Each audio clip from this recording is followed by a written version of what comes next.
If you know me or listen to Investing Uncensored podcast, you know that I value helping people out and love real estate.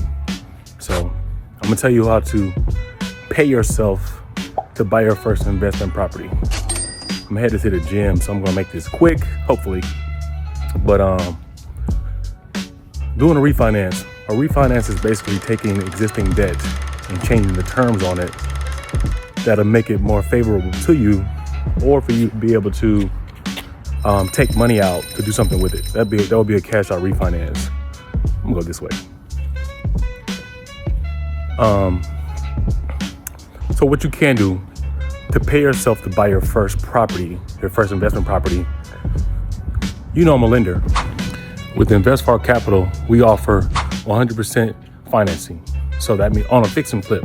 So what that means is you get 100% of the money to purchase the home, and then we'll give you 100% of the funds to rehab the property.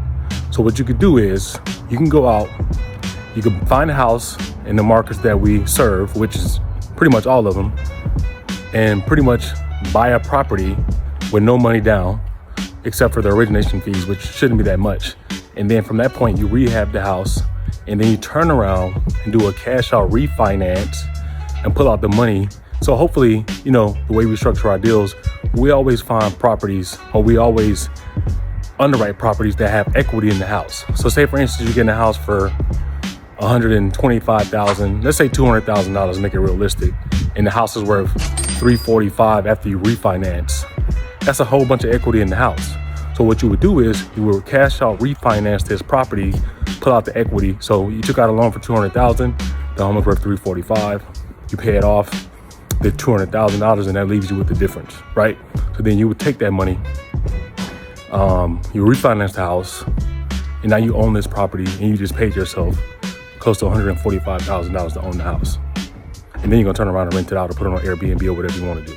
I know some of you thinking, where in the world can I find a house for $150,000 or $200,000? These are more so prices that are along the Southeast, Georgia, North Carolina, South Carolina, which would be good areas for you to invest in, first of all, because other markets are more expensive.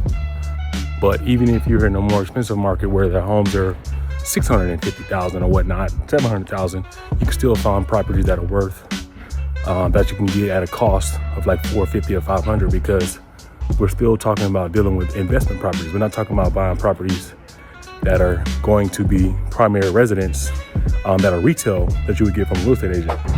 I just got to the gym. I promise to keep it short, but instead of going the traditional route like everyone tells you, or what you see on social media to buy your property, your primary residence, or even your investment property, go the route that I just said. Pay yourself to buy your first investment property or your primary residence.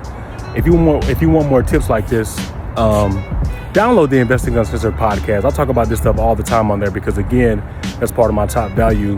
I like to give people information like this. But I would also say the Real Estate Investing Diet, the book that I wrote a couple years ago, talks about all this and even more strategy. So if you want to just open the book up one day, I would just open the book up depending on what you're trying to do. And it's got to be something in there that you can benefit from, especially if you're on an investing journey. I would get that book because it'll make it a whole lot easier. So subscribe to the channel and do what I just said. Pay yourself to buy your first house, right?